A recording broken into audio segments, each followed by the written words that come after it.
The most effective therapy for insomnia is called behavioral therapy for insomnia, or CBT. And in this video, I'm going to show you 12 of the best techniques. Welcome to the health sphere, where we provide health advice based on our own personal experiences, research, and what has worked for others. If you find our videos helpful, please remember to support us. The links are in the description below. Now let's get started. You don't need medication to fix your sleep. In fact, medications have a lot of side effects, and they only treat one symptom, which is difficulty falling asleep.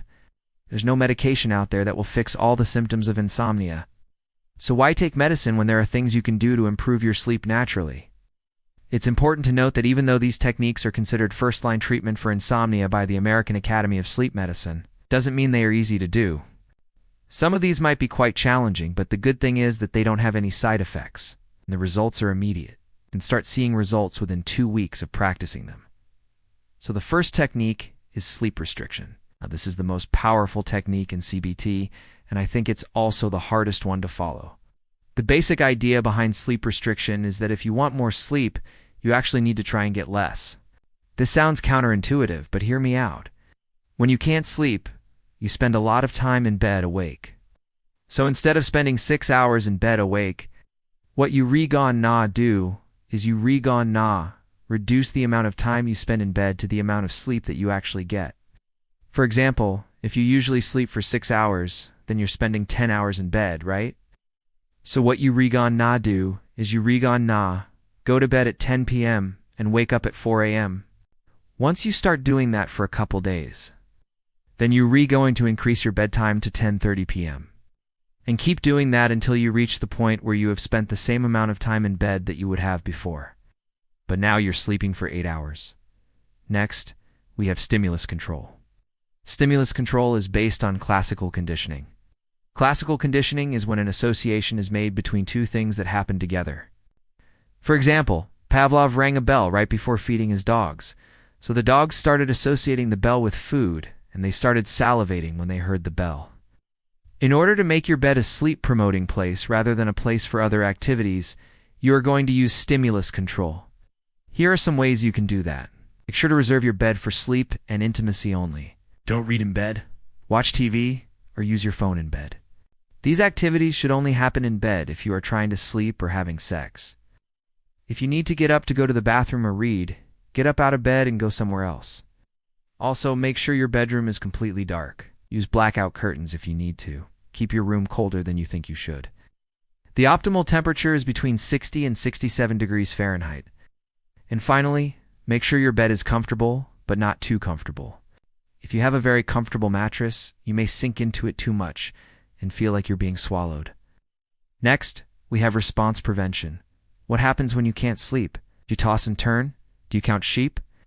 Do you get out of bed to read or watch TV? These behaviors just teach your body that it's not bedtime yet. So once you've tried to lie still for about 10 minutes without success, you should get out of bed and do something relaxing like reading. You're not allowed to return to bed until you feel sleepy again. If you get up, you have to wait 10 or 15 minutes before trying to lie down again. This teaches your brain that if you can't sleep, you have to lie in bed quietly. Another tip is don't look at the clock, because that will only increase your anxiety. Next is the sleep schedule.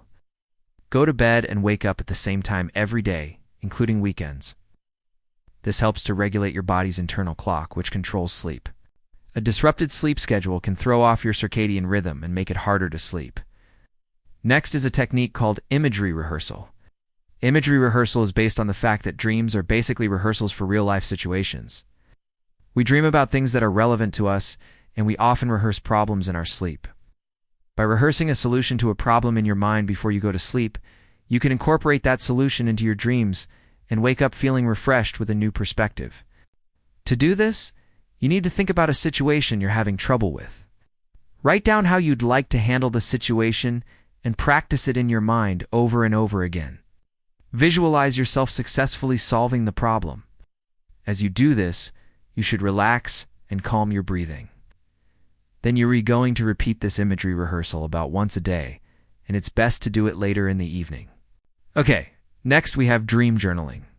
By recording your dreams, you become more aware of your dreams, and this allows you to better manage your dreams.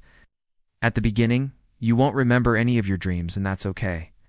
So set a goal to write down one dream per week. When you wake up, put a journal and pen next to your bed. Write down everything you remember from your dreams. After a while, you'll notice that you're dreaming more and remembering more dreams. So your goal then should be to write down 3 dreams per week. So then after a few months, you should be able to record 1 to 2 dreams every single night. This is because dream journaling rewires your brain to pay attention to dreams. So when you're doing it correctly, you won't have nightmares because you won't have time for them. Instead of sleeping through your dreams, you will wake up during your dreams, and then you can choose whether to stay in the dream or wake up. Many people report that they stop having nightmares completely after practicing dream journaling. Next, we have a technique called paradoxical intention. Paradoxical intention is based on the fact that the more you try to avoid something, the more likely it is to happen. Let's say you're afraid of getting old. You're always going to be thinking about how to stay young, right? And this could make you anxious. So instead, if you focus on accepting aging and focus on how amazing it is to grow older, you won't have this underlying anxiety. Apply this to sleep. Instead of stressing about not being able to sleep, tell yourself, I'm going to fail at sleeping tonight. Lie in bed and try to stay awake. Watch a movie or read. This takes the pressure off yourself to sleep. When you remove the pressure, you can sleep. Next, we have a technique called progressive muscle relaxation. Progressive muscle relaxation is when you tense and then relax each muscle group in your body. Start with your toes. Curl them under and then relax. Move up to your feet. Make fists with your toes and then relax. Work your way up through your calves, knees, thighs, hips, stomach, chest, shoulders, arms, hands, and fingers. When you're done, you'll feel relaxed and ready to sleep. And the last technique is called a sleep hygiene education. Learn about the things that promote good sleep and avoid the things that disrupt sleep. I'm going to leave some videos about sleep hygiene in the description box below.